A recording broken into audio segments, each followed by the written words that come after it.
శబరి నదికి భారీగా వరద రావడంతో అల్లూరు జిల్లాలోని అనేక గ్రామాలు నీట మునిగాయి. పలు గ్రామాలకు రాకపోకలు స్తంభించాయి. ప్రజలకు ఇబ్బంది లేకుండా ప్రజాప్రతినిధులు సహాయక చర్యలు చేపట్టారు.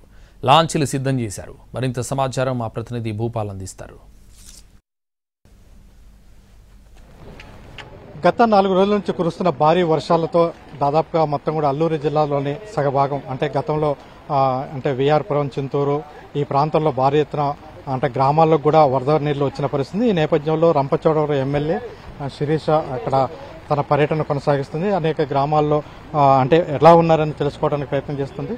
మీరు చెప్పండి అమ్మా, ఇప్పుడు వర్షాలు బాగా వస్తున్నాయి, ప్రజలు కూడా కొంత ఇబ్బంది పడుతున్నారు. ఎటువంటి చర్యలు తీసుకుంటారు? వీళ్ళకి పునరావాసం కానీ అట్లాంటి సంబంధం ఎటువంటి చర్యలు తీసుకుంటారు? అవునండి, ప్రధానంగా ఇక్కడ పైన మండలాల్లో వర్షాకాలం వచ్చిందంటే చాలా దారుణమైన పరిస్థితులు. వర్షం వచ్చిందంటే ఇక్కడ కొన్ని ప్రాంతాలన్నీ టోటల్గా మునిగిపోతాయి. పూర్తిగా మునిగిపోయి ఏమైనా ఉన్నాయంటే విఆర్పురం, కునవరం మండలాల్లో మొత్తం మునిగిపోతాయండి. సో ఈ రోజులో భాగంగా ఏంటంటే ప్రతి మండలంలో కూడా రివ్యూ మీటింగ్లు ఏర్పాటు చేయడం జరిగింది. ప్రతి మండలంలో ఎంఆర్ఓతో, ఎండిఓలతో మాట్లాడడం జరిగింది. అదేవిధంగా ఇక్కడ ఉన్నటువంటి ప్రతి డిపార్ట్మెంట్తో కూడా మేము అనుసంధానం అవ్వడం జరిగిందండి. ఎందుకంటే ఇది క్రిటికల్ సమయం కాబట్టి ప్రతి ఒక్కరు అందుబాటులో ఉండాలి. అదేవిధంగా మెడికల్ డిపార్ట్మెంట్ వాళ్ళకి, ఎంఆర్ఓ ఆఫీస్ వాళ్ళకి ప్రతి ఒక్కరికి చెప్పామండి. ప్రజలు అనేవాళ్ళు ఎవరు కూడా ఈ ముంపుకు ఎవరైతే గురైతా ఉన్నారో ఆ ప్రాంతాలకు వెళ్లి పూర్తిగా సర్వీస్ చేయాల్సిన బాధ్యత మీ పైన ఉందని చెప్పడం జరిగింది. స్వయంగా నేనే వెళ్లి ఆ ప్రాంతాన్ని పరిశీలించాను. ప్రజలందరూ కూడా ధైర్యం చెప్పడం జరిగింది. ఎందుకంటే ఆ ప్రాంతం నుంచి సురక్షితమైన ప్రాంతాలకు మీరు వెళ్ళాలి. ఎక్కడైతే పునరావాస కేంద్రాలు ఏర్పాటు చేశారో అక్కడికి వెళ్లి మీరు ఉండాల్సిన పరిస్థితి కొన్ని రోజులు ఉంది కాబట్టి అందరూ కూడా సద్వినియోగం చేసుకోండి అని చెప్పాము. పూర్తిగా ఏదైతే వాళ్ళు అక్కడ ఉండడానికి ఏదైతే ఏర్పాట్లు ఉన్నాయో అవన్నీ కూడా ఎంఆర్ఓలతో మేము మాట్లాడాము.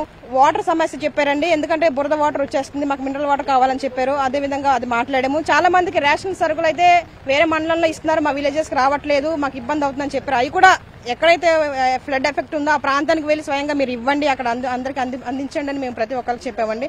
సో ఇబ్బంది ఏమీ లేదు, ప్రతి ఒక్కరు కూడా సేఫ్ గా ఉన్నారు. ముందు గవర్నమెంట్లా కాకుండా ఇప్పుడు మా ప్రభుత్వంలో ప్రజలందరూ కూడా సురక్షితమైన ప్రాంతాలకి చేర్చే విధంగా మేము ఖచ్చితంగా బాధ్యత తీసుకుంటా ఉన్నాం. రెండవ ప్రమాద హెచ్చరిక అట్లాంటివి వస్తే ఇంకొంచెం ముంపు ఎక్కువ పరిస్థితుంది. దానికి సంబంధించి అధికారులను ఎలా మీరు హెచ్చరికలు జారీ చేస్తున్నారు? అవునండి, ఇక్కడ ఆల్రెడీ బోట్లు, అదేవిధంగా పడవలు, నాటు పడవలు అన్ని కూడా అందుబాటులో ఆల్రెడీ పెట్టేశారు. ట్రాక్టర్స్ కూడా అందుబాటులో ఉన్నాయి. అదేవిధంగా వెహికల్స్ కూడా అందుబాటులో ఉన్నాయి. ఏ సమస్య వచ్చిన తక్షణమే మాకు ఇన్ఫార్మ్ చేయండి. అదేవిధంగా టోల్ ఫ్రీ నెంబర్లు కూడా ఏర్పాటు చేయడం జరిగింది. ప్రతి ఒక్క ఆఫీసర్స్ కూడా మేము అప్రమత్తం చేయడం జరిగింది. సో ముందు అంత ఎఫెక్ట్ ఉండదు. మేము స్వయంగా వాళ్ళందరికీ సరైన ఖచ్చితమైన ఇన్స్ట్రక్షన్స్ అన్ని ఇవ్వడం జరిగిందండి. ఇది మొత్తం కూడా ఈ నియోజకవర్గంలో దాదాపుగా ఇప్పటికీ అల్లూరు జిల్లాలో అనేక ప్రాంతాల్లో ముంపు మాత్రం వర్షం వల్ల ముంపు. ఇది గోదావరి కంటే కూడా వర్షం వల్ల అనేక వాగులు రావడం, శబరి నది రావడం వల్ల ముంపు ఏర్పడింది. ముంపు ప్రాంతాలు అన్నింటిలో కూడా ఎమ్మెల్యే శిరీష పర్యటిస్తూ వాళ్ళందరికీ భరోసా కల్పిస్తున్నారు. కెమెరా పర్సన్ పృథ్వీతో భూపాల్, ఎన్టీవీ, కూనవరం నుంచి.